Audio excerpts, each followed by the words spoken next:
کہیں کہیں اپنا علم بھی بگھارتے چلے جاتے تھے لکھتے وقت.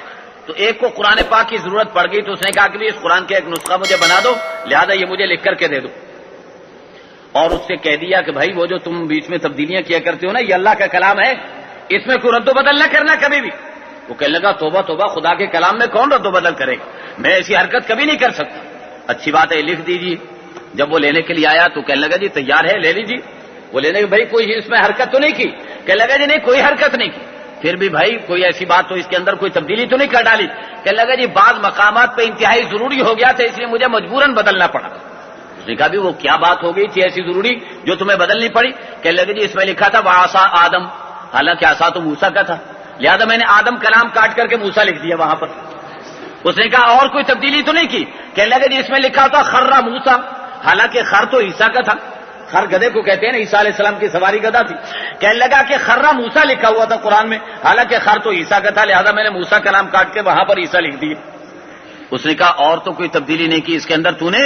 وہ کہنے لگا جی اور میں نے کیا تبدیلی اس کے اندر کرنی تھی, بس میں نے یہ دیکھا کہ قرآن کے اندر حامان کا نام ہے, قارون کا نام ہے, نمرود کا نام ہے, شیطان کا نام ہے, بھلا بتاؤ تو صحیح ان کمبختوں کا قرآن میں کیا کام؟ تو اس نے کہا پھر تو نے کیا کیا؟ کہنے لگا میں نے اپنے اور تیرے باپ کا نام وہاں پر لکھ دیا. تو میرے دوستوں اور محترم بزرگوں, کچھ ایسے بھی مفسرین ہوا کرتے ہیں جو قرآن کریم کی تفسیر اس انداز پر بیان کیا کرتے ہیں. میرے دوستوں اور محترم بزرگوں یہ یاد رکھیے گا, قرآن کریم کا مفسر بننے کا قابل وہی شخص ہے جسے قرآنی علوم پر عبور حاصل ہو اور وہ جانتا ہو کہ عربی کے کیا معنی اور مفاہیم ہے, عربی کے ضرب الامثال کیا ہوا کرتے ہیں, اور علوم فقہ کی کیا حیثیت ہے, علوم حدیث کی کیا حیثیت ہے. تمام علوم پر جسے عبور حاصل ہوگا, علماء کرام نے 17 علوم لکھے ہیں کہ جسے ان علوم پر عبور حاصل ہوگا وہی شخص اس بات کے قابل ہوگا کہ قرآن کریم کی تفسیر کو بیان کر سکے اور قرآن کریم کی تفسیر کو لکھ سکے. ایسا نہیں کہ ہل کے کہ جی وہ نماز ہل کے پڑھنی چاہیے, پتہ چلا کہ لکھا ہوا تھا کہ نماز ہلکی پڑھنی چاہیے, اس کو ہل کے بنا لیا. تو میرے دوستوں محترم بزرگوں, ایسے بعض مفسرین یہاں کر کے گھبرائے ہیں اور انہوں نے انبیاء علیہ السلام پر الزامات لگائے ہیں. اور میں تو یقین جانیے کہ میرا دل دہل جاتا ہے جب میں دیکھتا ہوں کہ کسی نبی کو ہٹلر اور میسولینی کہہ دیا جائے اور کسی نبی کے بارے میں یہ کہا جائے کہ وہ منصب رسالت کے اندر کوتاہیاں کرنے والا تھا, اور نبی کریم صلی اللہ علیہ وسلم کے لیے یہ کہا جائے کہ اے نبی اپنے گناہوں پر استغفار کر لے. فسبح بحمد ربک واستغفرہ پر کیا کہتے ہیں کہ اے نبی اپنے گناہوں پر استغفار کر لے, نعوذ باللہ من ذالک. تو بارسو میں نے آپ سے کیا عرض کیا کہ عصمت انبیاء کا تقاضا یہ ہے کہ نبی کے بارے میں یہ عقیدہ ہو کہ نبی کبھی بھی گناہ نہیں سرزد ہوتا نبی سے, اور اسی طریقے پر نبی کبھی غلط بیانی سے کام نہیں لیا کرتا. جب یہ عقیدہ ہو جائے گا تو پھر ایسے جو الفاظ اور ایسی جو آیتیں آئیں گی جن سے اس قسم کا کوئی وہم پیدا ہوتا ہوگا تو ان کے بارے میں ہم نے مناسب محمل اس کا نکالنا ہوگا, مناسب اس کا مفہوم نکالنا ہوگا جو قرآن کریم کے الفاظ سے بھی نہ ٹکرائے اور ہمارے عقیدے اور ہمارے مسلک سے بھی نہ ٹکرائے. دونوں باتوں کو پیش نظر رکھ کر ایسا مفہوم اس کا بیان کرنا ہوگا. اب جہاں پر یہ بات آئی کہ وعصا آدم ربہ فغوا, آدم علیہ السلام نے نافرمانی کر ڈالی, تو اس کا کیا مطلب نکالا جائے گا؟ کیا واقعی آدم علیہ السلام سے نافرمانی ہو گئی؟ اللہ نے کہا تھا کہ یہ دانہ نہیں کھانا, کیا واقعی ایسا ہوا کہ آدم نے اس دانے کو کھا لیا شیطان کے بہکاوے پر؟ نعوذ باللہ من ذالک. میرے دوستو, عام انسان سے بھی یہ تصور نہیں کیا جا سکتا کہ جائے کہ آدم علیہ السلام سے یہ تصور ہو. البتہ مفسرین کرام نے یہ لکھا ہے کہ آدم علیہ السلام کا اجتہادی طور پر یہ خیال تھا کہ وہ جو درخت, قرآن پاک نے کیا کہا تھا, ولا تقربا هذه الشجرة, هذه اشارے کے لیے ہوا کرتا ہے. اللہ نے اشارہ کر کے فرمایا کہ اس درخت کے قریب نہ جانا. آدم علیہ السلام اس درخت کے قریب تو نہیں گئے, اس جیسے دوسرے درخت کے پاس چلے گئے اور اس جیسے دوسرے درخت کے پھل کو استعمال کر لیے. لہذا علماء کرام فرماتے ہیں کہ اگر دیکھا جائے تو اجتہادی طور پر اسے خطا قرار نہیں دیا جا سکتا, کیونکہ مخصوص درخت کی طرف اللہ کا اشارہ تھا. آدم علیہ السلام نے اس جیسے دوسرے درخت کا پھل استعمال کیا ہے. البتہ یہ ہے کہ پھر بھی آدم علیہ السلام نے چونکہ اس جیسے درخت کو استعمال کیا, لہذا یہاں شائبہ پایا جاتا تھا اللہ رب العزت کے حکم کے توڑنے کا اور نافرمانی کا. اس بنا پر اللہ رب العزت نے نبی کے لیے اس شائبے کو بھی برداشت نہیں فرمایا. اس بنا پر قرآن کریم نے یہ سخت لفظ استعمال کر دیا. ایک بات, اور دوسری بات میں آپ حضرات سے عرض کروں کہ باپ اپنے بیٹے کو او فلانے کہہ کر کے پکارے, اب وہ بیٹا کہیں شیخ الحدیث لگا ہوا ہو اور پڑھاتا ہو طلباء کو حدیث اور تفسیر, طالب علم بھی اسے اوئے کہہ کے پکارنے لگ جائے، اوئے ادھر آ، وہ کہے کہ کیا کرتے ہو کمبختوں، کہ تیرا باپ بھی تو تجھے ایسے پکارتا ہے، میں تجھے ایسے کیوں نہ پکاروں۔ بعض کمبختوں کو اس قسم کی باتیں سوجنے لگ گئی، کہنے لگے جب اللہ نے نبیوں کو یہ الفاظ کہے تو ہم کیوں نہ ایسے کہنے لگ جائیں، نعوذ باللہ من ذالک۔ میرے دوستوں اور محترم بزرگوں، اس بنا پر یہ ادب گاہ زیر آسماں، از عرش نازک تر، یہ ادب کا مقام ہے انبیاء علیہ السلام کی بارگاہ، اس بنا پر یہاں بڑا پھونک پھونک کر کے قدم رکھنا پڑتا ہے۔ اور تو آدم علیہ السلام کا مسئلہ میں نے واضح کر دیا کہ اسے وہ غلطی اور گناہ نہیں قرار دیا جا سکتا، البتہ گناہ کے شائبے کو بھی اللہ نے گناہ قرار دے دیا، جیسا کہ کہا جاتا ہے حسنات الابرار سیئات المقربین، نیک لوگوں کی نیکیاں جو مقرب بندے ہوا کرتے ہیں ان کے گناہ شمار کیے جاتے ہیں کہ ان لوگوں کو ایسی حرکتیں بھی نہیں کرنی چاہیے۔ بہر صورت، اور حضرت یونس علیہ السلام کے بارے میں قرآن نے جو الفاظ استعمال کیے، قرآن کریم کہتا ہے کہ وَظَنُّونِ إِذْ ذَهَبَ مُغَاضِبًا، مچھلی والا نبی جب ناراض ہو کر کے نکلا تو مفسر صاحب نے کیا لکھ دیا کہ اللہ سے ناراض ہو کر کے نکلا، نعوذ باللہ من ذالک۔ وہ تو ناراض اپنی قوم سے ہو رہے تھے کہ میں نے اپنی قوم کو اتنا سمجھایا لیکن اس کے باوجود میری قوم باز نہیں آ رہی اور اللہ کا عذاب ان پر آنے والا ہے، اللہ نے عذاب کا اعلان کر دیا ہے، اس بنا پر وہ قوم سے ناراض ہو کر کے جا رہے تھے، لیکن جاہل مفسر یہ سمجھ بیٹھا کہ اپنے اللہ سے ناراض ہو کر کے جا رہے تھے۔ یہ جہالت کی بات نہیں تو اور کیا ہے۔ اور اگر آگے بعض مفسرین نے لربہ کا لفظ نکالا ہے، مغاضبا لربہ، وہ نکلے اپنے رب کے لیے ناراض ہوتے ہوئے، رب کی خاطر ناراض ہو رہے تھے، غصہ بھی اللہ کے لیے اور رضامندی بھی۔ من اعطى للہ ومنع للہ، جس نے اللہ کے لیے دیا اور اللہ کے لیے روکا، اللہ کے لیے ناراض ہوا اور اللہ کے لیے خوش ہوا، فقد استکمل الایمان، اس نے اپنے ایمان کو مکمل کر لیا۔ تو اللہ کے لیے ناراض ہونے کا یہ مطلب نہیں کہ اللہ سے ناراض ہو گیا، بلکہ اللہ کے لیے ناراض ہونے کا مطلب یہ ہے کہ اللہ کا حکم ٹوٹنے کی بنا پر ان لوگوں سے اللہ کے لیے ناراض ہو گیا۔ لہذا نبی کے بارے میں یہ لفظ کہنا کہ وہ اللہ سے ناراض ہو کر کے چلا گیا، یہ جہالت کی بات۔ اور پھر آگے فظن ان لن نقدر علیہ، نقدر قدر یقدر کے معنی قادر ہو جانے کے ہوتے ہیں، تو وہ یہ سمجھ بیٹھا کہ نبی نے یہ گمان کر لیا کہ اللہ مجھ پر قدرت ہی نہیں رکھتے، نعوذ باللہ من ذالک۔ میرے دوستو، ایک عام مسلمان بھی یہ نہیں کہے گا کہ اللہ کو مجھ پر قدرت حاصل نہیں، کیوں جی کہہ سکتا ہے کوئی؟ نبی کے بارے میں آپ تصور کر سکتے ہیں، لہذا اس کے کیا معنی بیان کیے جائیں گے؟ قادر علیہ کے ایک معنی تو قدرت رکھنے کے ہیں اور دوسرے معنی تنگی کرنے کے ہیں۔ دوسرے کیا معنی ہیں؟ قرآن دوسری جگہ پر کہتا ہے وَأَمَّا إِذَا مَا ابْتَلَاهُ فَقَدَرَ عَلَيْهِ رِزْقَهُ، جب اللہ اسے آزمائش میں مبتلا کرتے ہیں، آگے کیا فَقَدَرَ عَلَيْهِ رِزْقَهُ، اور اس کے رزق کو تنگ کر دیتے ہیں، تو قدر علیہ کے معنی تنگ کرنے کے بھی ہیں۔ تو جاہل مفسر سے کہیے کہ یہاں آپ کو یہ معنی کیوں نہیں سمجھ میں آ گئے کہ یونس علیہ السلام کا یہ خیال تھا کہ اللہ مجھ پر تنگی نہیں کریں گے، ان کا خیال یہ تھا کہ اللہ مجھ پر کسی قسم کی داروگیر نہیں کریں گے، میری پکڑ نہیں کریں گے اللہ رب العزت، کیوں؟ اس لیے کہ میں اللہ کے نبی ہوں، لہذا وہ وہاں سے نکل کھڑے ہوئے۔ اب ہوا کیا تھا؟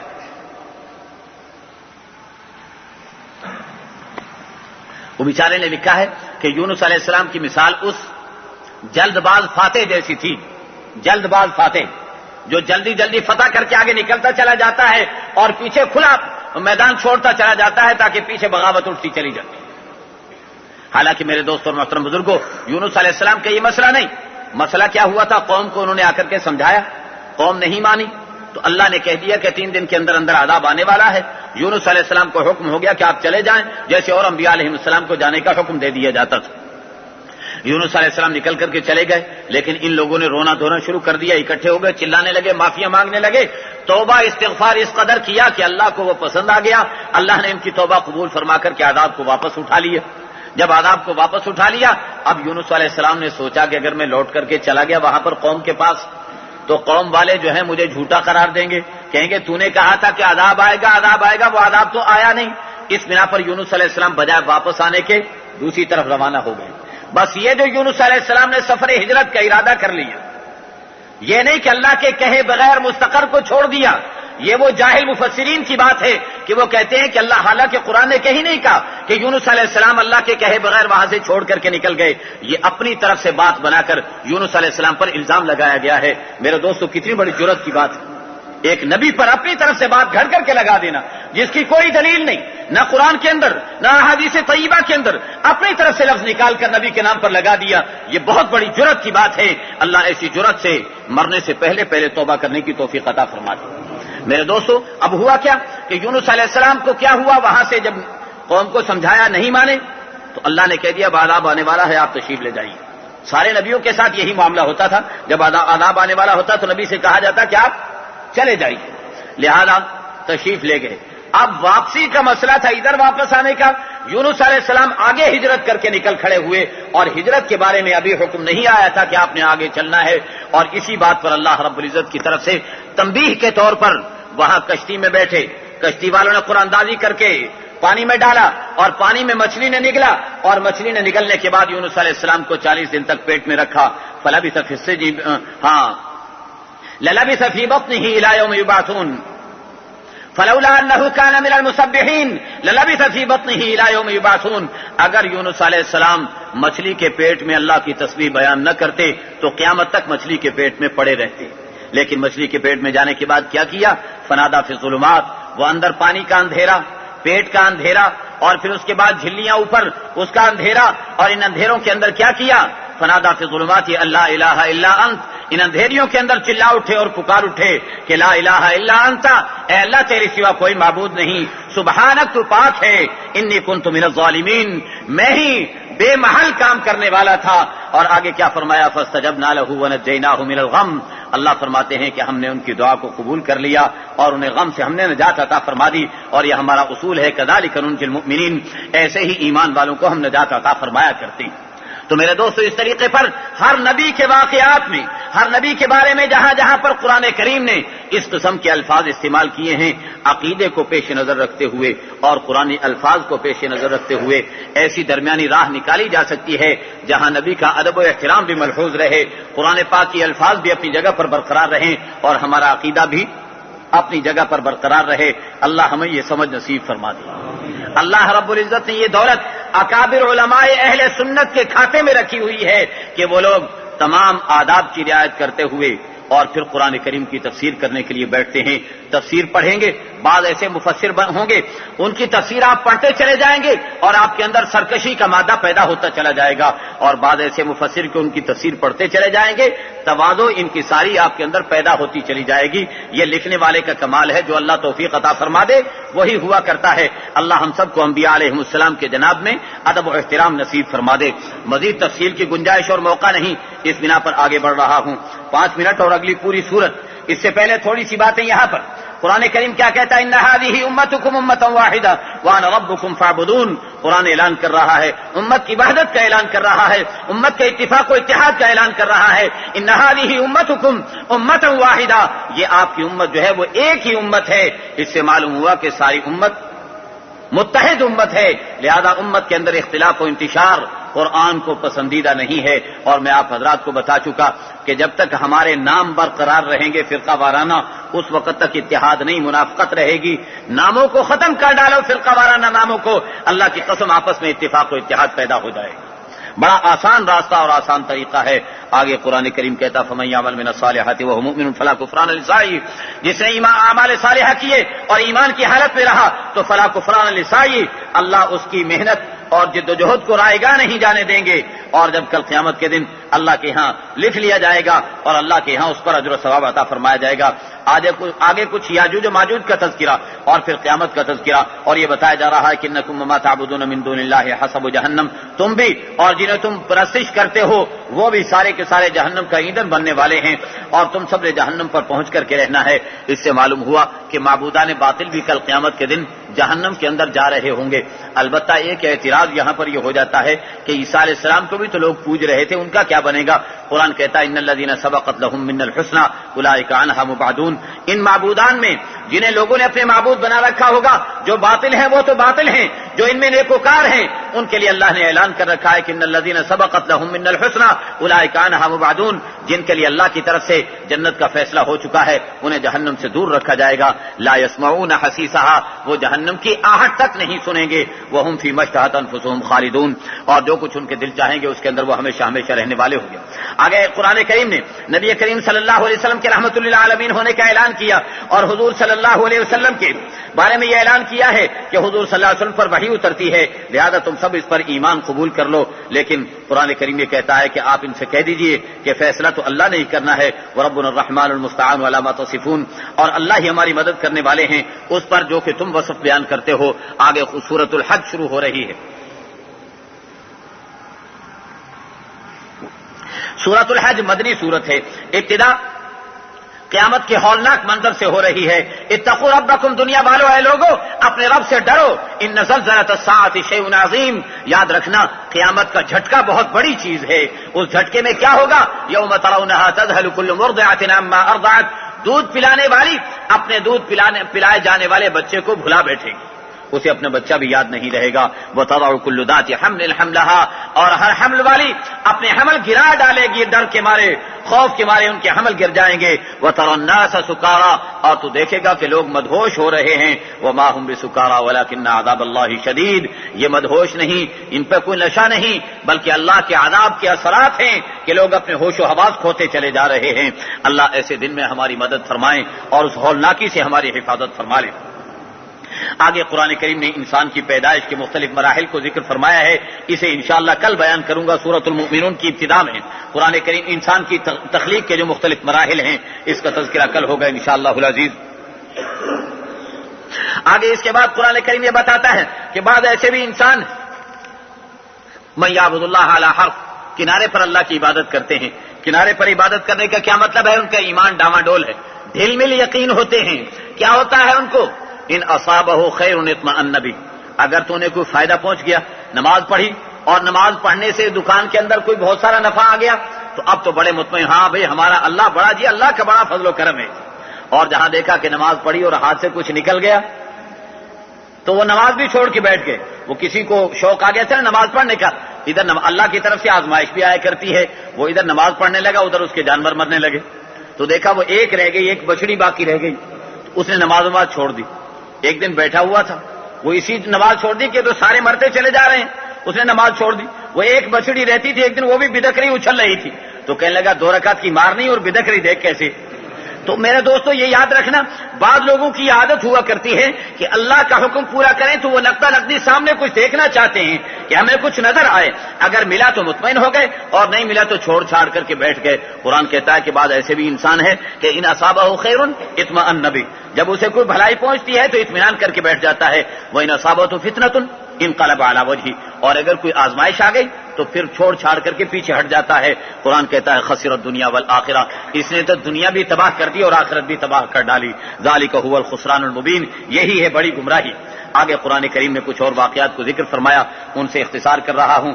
آگے قرآن کہتا ہے کچھ حج کے بارے میں واقعات کو بیان فرما رہا ہے. ابراہیم علیہ السلام نے صدا لگائی، آواز لگائی خانہ کعبہ کی تعمیر کی، اور خانہ کعبہ کی تعمیر کرنے کے بعد آواز لگائی، لوگوں نے جواب دیا. اللہ نے فرمایا کہ آپ آواز لگا دیجئے، وَأَذِّن فِي النَّاسِ بِالْحَجِّ يَأْتُوكَ رِجَالًا وَعَلَىٰ كُلِّ ضَامِرٍ يَأْتِينَ مِنْ كُلِّ فَجٍّ عَمِيقٍ، آپ لوگوں کو حج کے لیے صدا لگا دیجئے، لوگ سواریوں پر بھی آئیں گے، پیدل بھی آئیں گے، دور دراز کے علاقوں سے چلتے ہوئے چلے جائیں گے. اور بعض احادیث کا مفہوم ہے کہ ابراہیم علیہ السلام نے جب آواز لگائی، ابراہیم علیہ السلام نے سوچا کہ اے اللہ میری آواز آخر کہاں تک جائے گی. اللہ نے فرمایا کہ ابراہیم آواز لگانا تیرا کام ہے، سارے انسانوں تک پہنچانا میرا کام ہے. اور انسانوں تک نہیں بلکہ عالم ارواح میں جو انسان تھے وہاں تک بھی آواز پہنچی گئی. اور یہ بھی بعض روایتوں کا مفہوم پتہ چلتا ہے کہ جب یہ آواز لگی ہے جس نے جتنی مرتبہ لبیک کہا اتنی مرتبہ اللہ اسے کعبۃ اللہ کی زیارت نصیب فرما دیں گے. اللہ ہم سب کے مقدر میں فرما دے، بار بار وہاں جانا مقدر فرما دے. آگے کیا فرمایا کہ آپ آواز لگا دیجئے، لوگ ٹوٹے ہوئے آئیں گے اپنے منافع کو حاصل کرنے کے لیے. پھر فرمایا کہ وہاں پر اپنی نظریں بھی پوری کرو، جو نظریں اللہ کے لیے مان رکھی ہیں وہ وہاں پر پوری کیجئے. جانوروں کو وہاں پر ذبح کیجئے. حج کرنے کے بعد شکرانے کے طور پر جانور ذبح کیے جاتے ہیں، لہذا ان جانوروں کو ذبح کریں. اور جانور 2 قسم کے ذبح کیے جاتے ہیں. ایک جانور تو وہ ہوتے ہیں جو شکرانے کے طور پر ذبح کیے جاتے ہیں. مثال کے طور پر حج تمتع کر لیا یا حج قران کر لیا، جس میں عمرہ اور حج دونوں کے دونوں ایک ہی احرام کے اندر ادا ہوتے ہیں، تو 2 عمل ایک احرام میں کر ڈالے تو شکریہ کے طور پر جانور ذبح کیا جاتا ہے. اس میں سے خود بھی کھا سکتے ہیں، دوسروں کو بھی کھلا سکتے ہیں. لیکن اگر کوئی غلطی ہو گئی اور اس غلطی پر کوئی جانور ذبح کرنا پڑ گیا تو یہ ایسا ذبیحہ ہے کہ اس میں سے خود نہیں کھا سکتے، مالدار لوگ بھی نہیں کھا سکتے، یہ غریب غربا کا حق ہے، وہی اس میں سے کھا سکتے ہیں. اس کے احکام قرآن کریم نے یہاں پر بیان فرمائے ہیں. اور ایک مسئلہ یہ بھی بیان کیا ہے کہ سواء العاکف فیہ والباد، حرم محترم جو ہے یہ دنیا کے سارے انسانوں کے لیے برابر سرابر ہے، اس میں کسی کا حق زیادہ اور کسی کا حق کم، ایسی بات نہیں، سارے مسلمانوں کا اس میں برابر کا حصہ ہے۔ لہذا یہاں آ کر کے میں یہ بات کہا کرتا ہوں کہ سعودی حکومت جو ناجائز پابندیاں لگاتی ہے یہ اس کی پابندیاں جائز نہیں ہیں، ناجائز پابندیاں لگا کر لوگوں کو روکنے کی کوشش نہیں کرنی چاہیے، ہر مسلمان کا برابر کا حق ہے اور برابر وہاں پر جا سکتا ہے، البتہ جو وہاں جا کر اللہ کے احکام کو توڑنے کی کوشش کرے گا، قرآن کہتا ہے کہ وَمَن يُرِدْ فِيهِ بِإِلْحَادٍ بِظُلْمٍ، جو اس میں ارادہ کرے گا بے دینی کرنے کا ظلم کے ساتھ، نُذِقْهُ مِنْ عَذَابٍ أَلِيمٍ، تو ہم ایسے انسان کو دردناک عذاب چکھائیں گے۔ آگے قرآن کریم نے جہاد کا حکم دیا ہے، اذن للذین یقاتلون بانہم ظلموا، جہاد کا حکم قرآن کریم نے دیا ہے، یہ سب سے پہلی وہ آیت ہے جو جہاد کے لیے نازل ہوئی ہے، اور اس کے بعد جہاد کی ابتدا ہوئی، اور جہاد کا فائدہ قرآن نے یہ بیان کیا کہ ولولا دفع اللہ الناس بعضهم ببعض لہدمت صوامع وبیع وصلوات ومساجد یذکر فیہا اسم اللہ کثیرا، اگر اللہ رب العزت بعض انسانوں کے ذریعے سے بعض انسانوں کو ہٹانے کا انتظام نہ فرماتے تو دنیا کے اندر فتنہ فساد برپا ہو جاتا، مسجدیں ویران ہو جاتی اور گرجے ویران ہو جاتے اور ان کے اندر اللہ کا ذکر کرنا مشکل ہو جاتا۔ اس بنا پر اللہ کا یہ نظام ہے کہ اللہ اس انداز پر حق و باطل کے اندر فرق کر دیا کرتے ہیں۔ آگے قرآن کریم نے اپنی بعض نشانیاں ذکر فرمائی ہیں اور آخر کے اندر اللہ رب العزت کیا ارشاد فرما رہے ہیں، یا ایھا الناس ضرب مثل فاستمعوا له، توحید کا مسئلہ بیان کرتے ہوئے مثال دے رہے ہیں اللہ رب العزت کہ تمہارے معبودان باطل کے سامنے اگر کھانا رکھ دو، اس کھانے سے کوئی مکھی کھانا اٹھا کر کے لے جائے، اللہ نے یہ مکھی پیدا کی، تمہارے معبودان باطل ایسی مکھی بنا بھی نہیں سکتے، اور یہ مکھی تمہارے معبودوں سے اگر کچھ اٹھا کر کے لے جائے تو یہ اسے چھین بھی نہیں سکتے، یہ تو اتنے کمزور ہیں جو اللہ کی کمزور مخلوق مکھی سے بھی نہ چھین سکیں، تو تمہارا کیا بنا اور کیا بگاڑ سکیں گے؟ لہذا یاد رکھو بنانا اور بگاڑنا کس کا کام ہے؟ اللہ ہی کا کام ہے۔ وجاہدوا فی اللہ حق جہادی، اسی اللہ کے راستے میں جہاد کرو اور ایسے جہاد کرو جیسے جہاد کرنے کا حق ہے۔ اللہ نے تمہیں منتخب کیا ہے، تمہارے دین میں کوئی تنگی نہیں رکھی اللہ رب العزت نے، اور تمہارا نام اللہ نے مسلم رکھا ہے، لہذا تم لوگ گواہ بنو گے ساری امتوں کے لیے، ساری اقوام کے لیے، اور یہ میں بیان کر چکا وہاں ابتدا کے اندر کہ کس طریقے پر گواہی دی جائے گی۔ لہذا تم نماز قائم کرو، زکوٰۃ ادا کرو اور اللہ کی رسی کو مضبوط تھام لو، وہی تمہارا سرپرست اور والی وارث ہے۔ فنعم المولا ونعم النصیر، اور کیا بہترین والی وارث ہے اور کیا بہترین مددگار ہے۔ اللہ ہمارے والی وارث بن جائیں اور اللہ ہی ہمارے مددگار بن جائیں۔ وآخر دعوانا ان الحمد للہ رب العالمین، والصلاة والسلام على اشرف المرسلین سیدنا ومولانا محمد وعلى آلہ واصحابہ اجمعین۔ ربنا وآتنا ما وعدتنا على رسلك ولا تخزنا يوم القيامة إنك لا تخلف الميعاد۔ اللهم قنا عذابك يوم تبعث عبادك، رب اغفر وارحم وتجاوز عما تعلم إنك أنت العز الأكرم۔ اللهم إنا ضعفاء فقدر في رضاك ضعفنا يا الله، وخذ إلى الخير بنواصينا، وصلى الله وسلم وبارك على سيدنا ومولانا محمد وآله وصحبه أجمعين۔ الصلاة والسلام على سيد الرسل وخاتم الأنبياء، أما بعد، آج جو صورتیں تلاوت ہوئی ہیں دو صورتیں ہیں، اور دونوں میں سے پہلی صورت مکی ہے اور دوسری صورت مدنی ہے۔ پہلی صورت میں مکی صورتوں کا بھرپور انداز پایا جاتا ہے، عقیدے کے موضوع پر، رسالت کے موضوع پر گفتگو ہو رہی ہے، توحید اور رسالت کے موضوع پر، اور دوسری صورت میں مدنی صورتوں کا بھرپور انداز ہے جس میں احکام و مسائل کا بڑا تفصیلی تذکرہ کیا گیا ہے۔ دعا کریں کہ اللہ ہمیں سن کر اس پر عمل کرنے کی توفیق مرحمت فرما دے۔ قرآن کریم ابتدا کر رہا ہے پہلی صورت سورۃ المؤمنون کے نام سے۔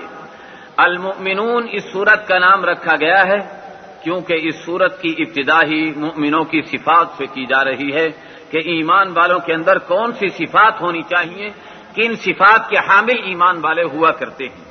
پھر اس کے بعد کچھ اللہ رب العزت نے انسان کی تخلیق کا تذکرہ فرمایا ہے، پھر آسمان و زمین میں غور و خوض کرنے کی دعوت دی، اور انسان کو یہ بتایا کہ ساری چیزوں میں غور کر کے انسان تو اس نتیجے پر پہنچے گا کہ اللہ کے لیے تجھے مار کر دوبارہ زندہ کرنا کوئی بڑا اور مشکل کام نہیں۔ پھر حضرت نوح علیہ السلام کا تذکرہ، حضرت موسیٰ و ہارون علیہ السلام کا تذکرہ، پھر کچھ لوگوں کے حالات، قرآن کو ماننے والے اور قرآن کا انکار کرنے والے دونوں قسم کے افراد کے حالات، پھر آسمان و زمین میں غور کرنے کی دعوت، پھر قیامت کا تھوڑا سا تذکرہ۔ یہ اس سورت کا مختصر لفظوں کے اندر خلاصہ۔ اب سورت کی ابتدا ہو رہی ہے قد افلح المؤمنون۔ قد افلح المؤمنون الذين هم في صلاتهم خاشعون. قرآن اعلان کر رہا ہے کہ ایمان والے کامیاب ہو گئے، اور ایمان والوں کی کامیابی کا راز کیا ہے؟ الذین هم فی صلاتهم خاشعون، جو لوگ اپنی نماز کے اندر خشوع و خضوع رکھنے والے ہیں. نماز میں خشوع و خضوع کا پیدا ہو جانا یہ ایمان والے کی کامیابی کی علامت ہے. قرآن کہتا ہے قد افلح من تزکیٰ وذکر اسم ربہ فصلی. کامیابی حاصل کرنے والا وہ شخص ہے جو اپنا تزکیہ نفس کر لے اور اللہ کا ذکر کرے اور نماز پڑھنے کے لیے کھڑا ہو جائے. اللہ ہمیں نماز کا اہتمام کرنے والا بنا دے اور نماز میں ہمیں خشوع و خضوع نصیب فرما دے. میرے دوستو، یہ خشوع و خضوع کا نصیب ہو جانا یہ بہت بڑی دولت ہے. سرکار مدینہ سید دو عالم صلی اللہ علیہ وسلم نے ارشاد فرمایا ہے کہ نماز میں سے سب سے پہلے جو چیز اٹھائی جائے گی وہ نماز کا خشوع و خضوع ہوگا. تو دیکھے گا کہ مسجد نمازیوں سے بھری ہوئی ہوگی، لیکن پوری مسجد میں کسی کے دل کے اندر بھی خشوع و خضوع نہیں ہوگا. گویا معلوم ہوا کہ خشوع و خضوع نماز کے لیے بڑی اہمیت کا حامل ہے. خشوع اور خضوع دونوں کے کیا معنی اور کیا مفہوم ہے؟ خشوع کا تعلق دل کے ساتھ ہے، خضوع کا تعلق ظاہری اعضاء و جوارح کے ساتھ ہے. دل بھی خالصتاً اللہ کی طرف متوجہ ہو اور ظاہری شکل و صورت بھی ایسی بنی ہوئی ہو کہ یوں نظر آئے کہ کسی بڑی ہستی کے سامنے کھڑا ہوا ہے. حضرت مولانا شیخ الہند مولانا محمود الحسن صاحب رحمۃ اللہ تعالی علیہ جب مالٹا کی جیل میں تھے، نماز پڑھ رہے تھے، جیلر آیا، انگریز جو جیلر تھا وہ آیا اور اس نے آ کر کے دیکھا تو حضرت کی شکل و صورت اور حیات کو دیکھ کر کے گھبرا گئے اور اس نے کسی سے پوچھا کہ یہ کیا کر رہا ہے. پتا چلا کہ نماز پڑھ رہے ہیں، اللہ کے سامنے کھڑے ہوئے ہیں. کہنے لگے میں بھی یہ سوچ رہا تھا کہ جس کی ایک کلمے اور ایک جملے سے پورا ہندوستان اٹھ بیٹھ جاتا ہے اور حرکت میں آ جاتا ہے، وہ ایسے طریقے پر ڈر اور خوف کے عالم میں معلوم ہوتا ہے اس سے بھی کوئی بڑی ذات ہے جس کے سامنے کھڑا ہوا ہے. تو میرے دوستو، نماز کی ظاہری شکل و صورت بھی ایسی ہونی چاہیے. اور اس سے آگے دوسرا واقعہ سناؤں. یہ موجودہ دور کے اکابر کا اس لیے سنا رہا ہوں کہ پہلے زمانے کے بزرگوں تو کہہ دیتے ہیں کہ جی وہ تو بڑے لوگ تھے. حضرت مدنی رحمت اللہ تعالی علیہ کے بارے میں آتا ہے کہ ایک اسٹیشن پر گاڑی رکی، نماز پڑھنے کے لیے کھڑے ہو گئے. نماز پڑھنے کے لیے کھڑے ہوئے تو گاڑی نے وسل دے دیا چلنے کے لیے. جو شاگرد ساتھ تھے وہ تو سلام پھیر کر کے دوڑے. مسئلہ جانتے تھے کہ ایک درم کے برابر بھی نقصان ہو رہا ہو تو چھوڑ دو نماز کو. سلام پھیر کر کے بھاگے گاڑی کی طرف. حضرت بڑے اطمینان سے نماز کے اندر مشغول رہے، گاڑی کی طرف متوجہ نہیں ہوئے. کیا ہوا؟ اللہ کا کرنا، اس ولی کی کرامت کا اللہ نے اظہار کیا. انجن میں کوئی خرابی پیدا ہوئی، گاڑی رک گئی. حضرت نے اطمینان سے نماز پوری کی. نماز پوری کرنے کے بعد گاڑی میں آ گئے، انجن بھی ٹھیک ہو گیا، گاڑی بھی چل پڑی. تو شاگردوں نے عرض کیا کہ حضرت یہ تو موقع نماز توڑ دینے کی اجازت تھی، آپ نے کیوں نہیں توڑی؟ فرمانے لگے کہ اسے اجازت تھی جسے پتا چل جائے کہ گاڑی چل رہی. میرے دوستو، ایسی نماز کہ گاڑی وسل پہ وسل دے رہی ہے اور انجن اسٹارٹ دے رہا ہے اور اس کے برابر کھڑے ہونے والے کو کوئی پتہ ہی نہیں ہے کہ کیا ہو رہا ہے، اپنے اللہ کے ساتھ ایسے مگن ہو رہا ہے. الذین هم فی صلاتهم خاشعون، یہ ہیں وہ کامیاب ہونے والے ایمان والے جن کی نمازوں کے اندر خشوع و خضوع پایا جاتا ہے. والذین هم عن اللغو معرضون، اور یہ وہ ایمان والے ہیں جو لغو اور بے معنی اور بے مقصد چیزوں سے اعراض کرتے ہیں. اس کے اندر ساری باتیں آ جائیں گی. واہیات گانے سننا بھی اس کے اندر، وہ تو لغو نہیں بلکہ جرم اور گناہ ہے. ٹیلی ویژن وغیرہ دیکھنا بھی اس کے اندر داخل ہو جائے گا. اور اسی طریقے پر جتنے بیکار اعمال جن کے ذریعے سے نہ دنیا کا کوئی فائدہ نہ آخرت کا کوئی فائدہ، ایسے اعمال کے اندر ایمان والا اپنے آپ کو لگائے، یہ ایمان والے کی شان کے خلاف. ہاں، ایسا کام ہو جس میں اس کا آخرت کا کوئی فائدہ ہو یا دنیا کا کوئی فائدہ ہو لیکن اللہ کا حکم نہ ٹوٹتا ہو، تو ایسی صورت کے اندر تو اجازت ہو سکتی ہے، ورنہ اس کے علاوہ ایمان والے کو ایسی چیزوں میں لگنے کی اجازت نہیں.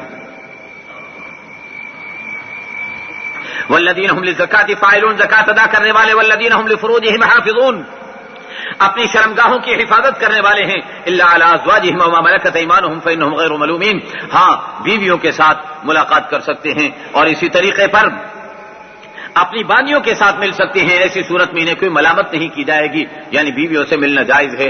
لیکن اس کے باوجود بھی شرمگاہوں کا مطلب یہ ہے کہ آپس میں مل تو سکتے ہیں، لیکن اس کے باوجود بھی یہ بھی ایمان والے کی شان ہے کہ ایمان والا اپنی شرمگاہ کو دیکھتا نہیں. عائشہ صدیقہ رضی اللہ عنہا فرماتی ہیں ما رأى منی ولا رأیت منہ، نہ میں نے حضور سے کچھ دیکھا نہ حضور صلی اللہ علیہ وسلم نے مجھ سے کچھ دیکھا. یہ ایمان والے کی شان ہے اور ایمان والے کا اعلیٰ مقام ہے کہ وہ اپنی نگاہوں کو ایسی غلط چیز پر ڈالتا بھی نہیں ہے. اللہ ہمیں ایمان کی صحیح رمق نصیب فرما دے. فمن ابتغى وراء ذلك فاولئك هم العادون، جس نے اس کے علاوہ اپنی خواہش کو پورا کرنے کی کوشش کی تو یہ انسان ظالم کہلائے گا. والذین هم لاماناتهم وعدهم راعون، یہ لوگ امانت کی بھی رعایت کرتے ہیں اور اسی طریقے پر اپنے عہد و پیمان کا بھی پاس کرتے ہیں. والذین هم علی صلواتهم یحافظون، اپنی نمازوں کی حفاظت کرنے والے ہیں. اولئک هم الوارثون الذین یرثون الفردوس هم فیها خالدون، یہی لوگ ہیں وارث ہونے والے جو کہ جنت الفردوس کے وارث بنیں گے اور جنت میں ہمیشہ ہمیشہ رہیں گے. دعا کر لو مسجد فردوس میں بیٹھے ہو، دعا کر لو کہ جنت الفردوس میں بھی اللہ ہمیں اکٹھا کر دے، اللہ ہم سب کو جمع فرما دے اور جنت الفردوس کی وراثت ہمیں نصیب فرما دے. وَلَقَدْ خَلَقْنَا الْإِنسَانَ مِنْ سُلَالَةٍ مِنْ طِينٍ. اب قرآن کریم کیا کہہ رہا ہے؟ قرآن پھر آیا اپنی اس کون و مکان کے اندر وحدانیت پر جو نشانیاں دلالت کرنے والی ہیں ان کے بیان کی طرف قرآن آ رہا ہے. قرآن کہتا ہے وَلَقَدْ خَلَقْنَا الْإِنسَانَ مِنْ سُلَالَةٍ مِنْ طِينٍ، انسان کو ہم نے مٹی اور کیچڑ کے مادے سے پیدا کیا ہے، کیچڑ کے جوہر سے پیدا کیا ہے. دیکھیے قرآن کریم نے یہ نہیں کہا کہ کیچڑ سے بنایا، پہلا انسان تو اللہ نے کیچڑ سے بنایا اور پھر اس کے بعد کے انسان کو سلالۃ من طین، کیچڑ کے ایبسٹریکٹ سے، کیچڑ سے جو کشید کی ہوئی چیز ہے جسے جوہر کہا جا سکتا ہے، اس جو کیچڑ کے جوہر سے اللہ نے بنایا ہے انسان کو. اور یہ آج کا ہر انسان کیچڑ کے جوہر سے بن رہا ہے. آپ کو میں پہلے بھی بتا چکا کہ بیج کیچڑ میں اور کیچڑ سے وہ بیج کھینچتا ہے قوت و طاقت کو، پروٹینز کو اور نمکیات کو، لحمیات کو، ان ساری چیزوں کو کیچڑ سے کھینچ کر اپنے اندر جذب کرتا ہے. پھر تیرا باپ لقمہ بناتا ہے، اس سے تیرا مادہ بنتا ہے، اس مادے سے تو بنتا ہے، تو بننے کے بعد پھر یہی سبزیاں اور یہی پھل فروٹ استعمال کرتا چلا جاتا ہے، تیرا جسم بڑھتا چلا جاتا ہے. یہ سارے کے ساری تیری نشو و نما اور تیری تربیت اور تیری تخلیق اللہ کیچڑ کے جوہر سے بنا رہے ہیں اور کیچڑ کے جوہر سے تجھے پیدا کر رہے ہیں.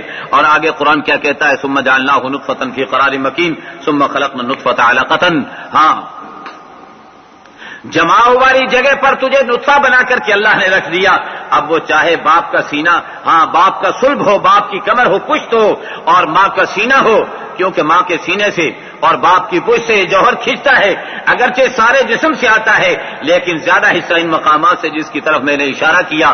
ہاں جی، تو پھر اس کے بعد کیا فرمایا کہ یہ جو سینے اور کمر سے من بین الصلب والترائب، قرآن نے دوسری جگہ پر اس کو بیان فرمایا ہے کہ کمر اور سینے کے درمیان سے تو کھینچ کر کے انسان آتا ہے. پھر اللہ کیا کرتے ہیں؟ ثم خلقنا النطفۃ علقۃ، پھر اللہ اس قطرے کو، اس نطفے کو لوتھڑا بنا دیتے ہیں. پھر ثم خلقنا العلقۃ مضغۃ، ہاں پھر اللہ رب العزت اس لوتھڑے کو گوشت کی بوٹی میں تبدیل کر دیتے ہیں. فخلقنا المضغۃ عظاما، پھر اس بوٹی کو ہڈیوں میں تبدیل کر دیتے ہیں. فکسونا العظام لحما، پھر ان ہڈیوں پر گوشت چڑھا دیتے ہیں. ثم انشأناہ خلقا آخر، پھر ایسے ہی اللہ دوسری پیدائش بھی کر دیں گے. فتبارک اللہ احسن الخالقین، تو کیسا مبارک اللہ ہے جو بہترین پیدا کرنے والا ہے. سرکار مدینہ سید دو عالم صلی اللہ علیہ وسلم پر یہ آیت نازل ہو رہی تھی اور ایک صحابی بیٹھے ہوئے لکھ رہے تھے، ان سے لکھوا رہے تھے. ان سے کہا لکھو ثم خلقنا النطفۃ علقۃ. یعنی یہ آیت کیسی عجیب آیت ہے، انسان کے ایمان میں اضافہ کرنے والی، ایمان میں بڑھوتری کرنے والی. لیکن اس کے باوجود کئی ایسے بھی ہیں کہ اس سے پھر بھی سکتے ہیں. وہ بیٹھے ہوئے لکھ رہے ہیں، اللہ کے نبی لکھوا رہے ہیں ثم خلقنا النطفۃ علقۃ، لکھ لیا. فخلقنا العلقۃ مضغۃ، لکھ لیا. لکھتے چلے جا رہے ہیں. جب یہاں آ کے کہا کہ ثم انشأناہ خلقا آخر، پھر دوسری پیدائش بھی اللہ اس کی کر دیں گے، تو اس صحابی کی زبان پر جاری ہو گیا فتبارک اللہ احسن الخالقین، تو کیسا مبارک اللہ ہے جو بہترین پیدا کرنے والا. تو سرکار نے فرمایا یہ بھی لکھ لو کیونکہ یہ بھی مجھ پر وحی اتری ہے. تو کہنے لگا جی آپ پر تھوڑی، میرے اوپر اتری ہے. یہ تو ایمان سے پھر گیا، ایمان سے نکل گئے. اللہ کے نبی علیہ الصلوۃ والسلام نے کہا کہ اسے پکڑو اور اسے قتل کر دیا جائے، لیکن وہ وہاں سے فرار ہو گئے. فرار ہونے کے بعد شام کے علاقے میں، روم کے علاقے میں پہنچ گئے. لیکن اس کے بعد میں اللہ نے انہیں توفیق عطا فرمائی، دوبارہ توبہ طائب ہو کر کے ایمان میں داخل ہو گئے اور مسلمان ہو گئے. اللہ جسے چاہیں جہاں سے چاہیں ہدایت عطا فرما دیں. اور پھر بعض اوقات انسانوں کے ایسے مواقع آتے ہیں کہ وہ گمراہی کے راستے پر بھی چل جاتے ہیں.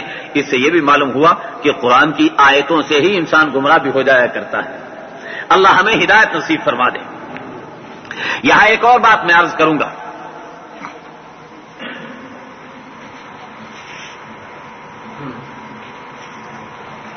پانچ مرحلے ذکر کیے ہیں۔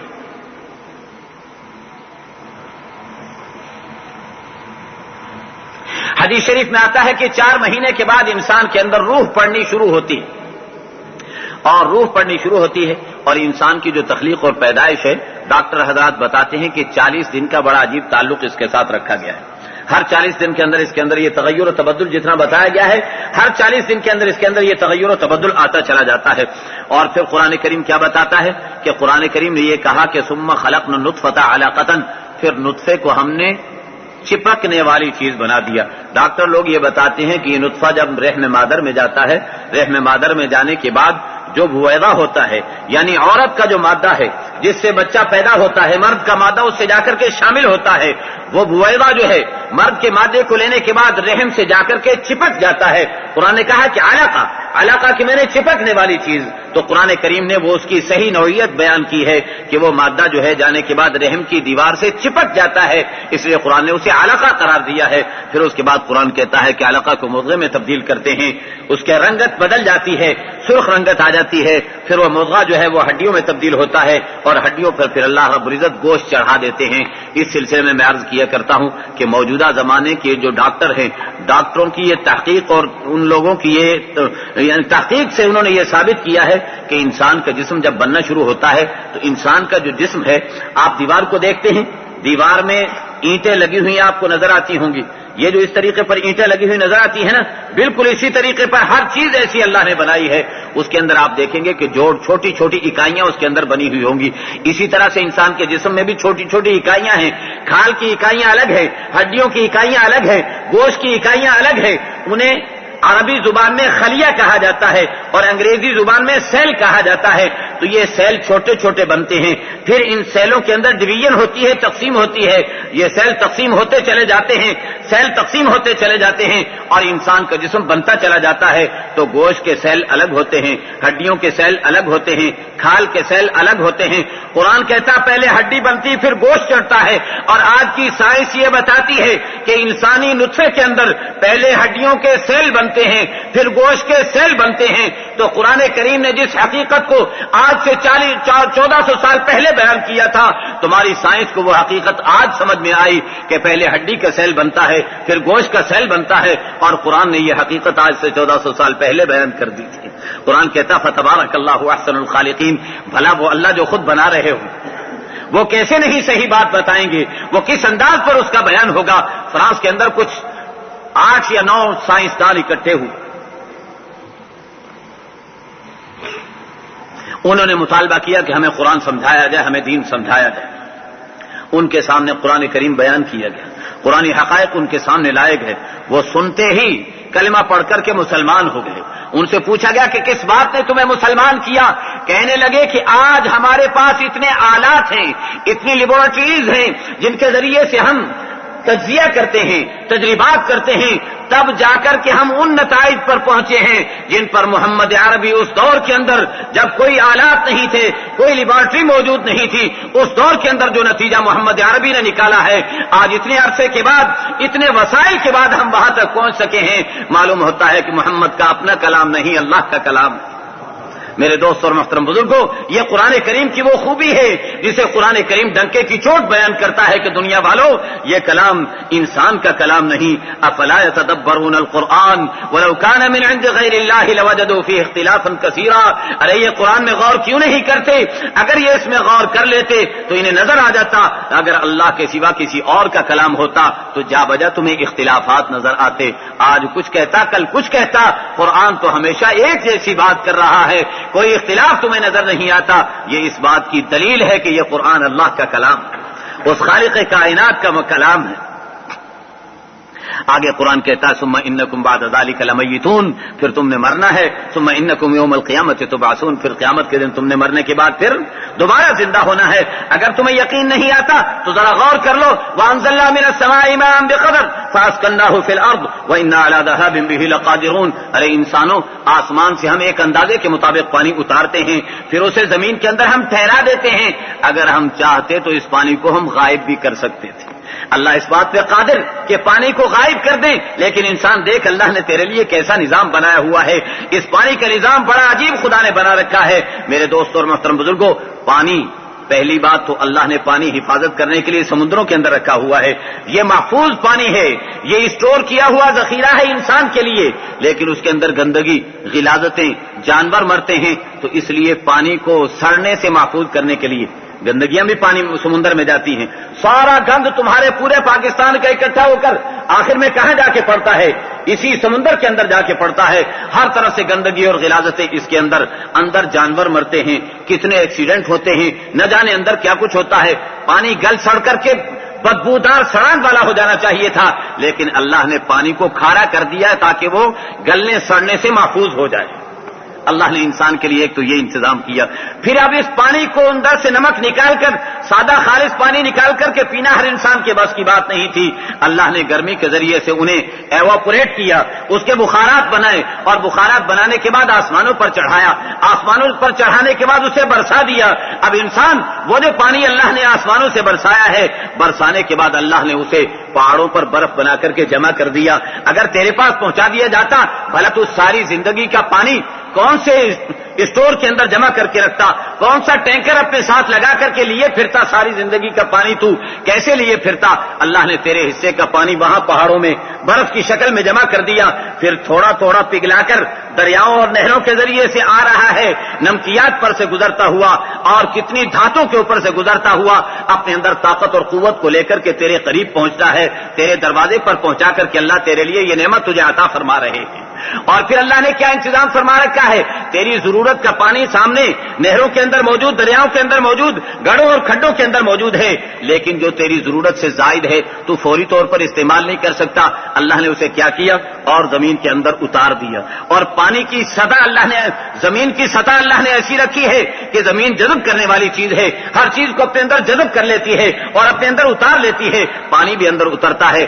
اگر ایسے ہی اترتا چلا جاتا تو انسان تو نکال نہ سکتا، اللہ نے نیچے چٹانیں لگا دی جو اس پانی کو مزید نیچے نہ جانے دیں، اتنے فاصلے پر پانی پہنچ جائے کہ گرمی سردی کے اثرات سے محفوظ ہو جائے، گرمیوں میں نکالے تو ٹھنڈا نکلے اور سردیوں میں نکالے تو گرم نکلے، دونوں صورتوں میں اللہ رب العزت نے انسان تیرے لیے یہ انتظام فرما دیا ہے۔ گرمی سردی کا بہترین قسم کا اسٹوریج بنا دیا ہے اللہ نے، ایسا اسٹوریج ہے کہ پانی گلتا سڑتا بھی نہیں اس کے اندر، اور پھر اس پانی کے اندر کسی قسم کی ٹھنڈک اور گرمی بھی نہیں، بلکہ تیرے لیے ہر موقع کے اعتبار سے، ہر موسم کے اعتبار سے اللہ زمین سے تجھے پانی نکال کر عطا فرما رہے ہیں۔ اللہ فرماتے ہیں آسمان سے پانی اتارا ایک اندازے کے مطابق، پھر زمین میں اس کو ٹھہرایا اور ہم اس کو لے جانے پر بھی قادر تھے۔ قرآن میں دوسری جگہ اللہ فرماتے ہیں کہ خزانہ پانی کا ہم بناتے ہیں، وما انتم لہو بخازنین، اے بندے تو پانی کا خزانہ نہیں کر سکتا تھا، تو جمع کر کے نہیں رکھ سکتا تھا، تیری ٹنکی میں چند دن تک پانی پڑا رہے تو سڑنے لگ جاتا ہے، لیکن اللہ نے ایسا نظام بنا دیا کہ تر و تازہ پانی تجھے ہر موقع پر نصیب ہوتا چلا جاتا ہے۔ اللہ ہمیں اپنی قدرت کو سمجھنے کی توفیق مرحمت فرما دے۔ فانشأنا لکم بہ جنات من نخیل وعناب لکم فیہا فواکہ کثیرۃ ومنہا تاکلون، پھر اس پانی کے اور کتنے کارنامے ہیں۔ اللہ فرماتے ہیں اس کے ذریعے سے باغات نکالتے ہیں، اس کے ذریعے سے کھجوریں نکالتے ہیں، اس کے ذریعے سے انگور نکلتے ہیں اور بہت سارے پھل فروٹ نکلتے ہیں، ومنہا تاکلون، اور تم ان میں سے کھا پی کر کے مزے اڑا رہے ہو۔ میرے دوستو، جب ان کو کھایا کرو تو اللہ کی نعمتوں کو بھی یاد کر لیا کرو، اللہ کی نعمتوں کو یاد کر کے الحمدللہ کہہ دیا کرو کہ اے اللہ ساری تعریفیں تیرے لیے کہ تو نے اتنا بڑا نظام میری خاطر چلا دیا ہے۔ وَشَجَرَةً تَخْرُجُ مِن طُورِ سِینَاء، آگے اللہ رب العزت زمین و آسمان کے قدرت کے اندر غور کرنے کی دعوت دے رہے ہیں۔ وَإِنَّ لَكُمْ فِي الْأَنْعَامِ لَعِبْرَةً نُسْقِيكُم مِّمَّا فِي بُطُونِهَا وَلَكُمْ فِيهَا مَنَافِعُ كَثِيرَةٌ وَمِنْهَا تَأْكُلُونَ، فرمایا کہ تمہارے لیے چوپایوں کے اندر بڑی عبرتیں موجود ہیں، اللہ تعالیٰ ان کے پیٹوں سے تمہیں پلاتے ہیں، چوپایوں کے پیٹ سے گندگی اور غلاظت بھی وہیں سے بن رہی، جی پیشاب بھی وہیں سے بن رہا، خون بھی وہیں سے بن رہا، اور سفید خوبصورت اور مزیدار قسم کا دودھ بھی وہیں سے بن رہا، گھاس وہی کھائی ہے، دانا وہی کھایا ہے، جی، اور اس سے بھینس کا رنگ بھی بن رہا ہے، اور بھینس کی ہڈیاں بھی اس سے بن رہی ہے، اس کا گوشت بھی اس سے بن رہا ہے، اور اس کا گوبر بھی اسی سے بن رہا ہے، ہر چیز اسی سے تیار ہو رہی ہے. اور وہیں سے قرآن کہتا ہے من بین فرث ودم لبنا خالصا. ایک طرف گوبر ہے اور دوسری طرف خون ہے، اور بیچ میں سے قرآن کہتا ہے لبنا خالصا، خالص دودھ نکالا جا رہا ہے، سائغا للشاربین، جو پینے والوں کے لیے بڑا مزیدار ہے. یہ تو انسان تو اپنے کرتوتوں سے اس دودھ کو ناخالص بنا لیتا ہے، ورنہ اللہ نے تو بڑا خالص بنا کر کے نکالا ہے. وعلیہ وعلی الفلک تحملون. آگے پھر انبیاء علیہ السلام کے واقعات کو قرآن شروع کر رہا ہے. وَلَقَدْ أَرْسَلْنَا نُوحًا إِلَىٰ قَوْمِهِ فَقَالَ يَا قَوْمِ اعْبُدُوا اللَّهَ. ہر نبی کی دعوت یہی ہے کہ یا قوم اعبدوا اللہ مَا لَكُم مِّنْ إِلَٰهٍ غَيْرُهُ، اے میری قوم اس اکیلے اللہ کی عبادت کرو جس کے سوا تمہارا کوئی معبود نہیں. افلا تتقون. فقال الملأ الذين كفروا من قومه. تو کافر لوگ کیا کہنے لگے؟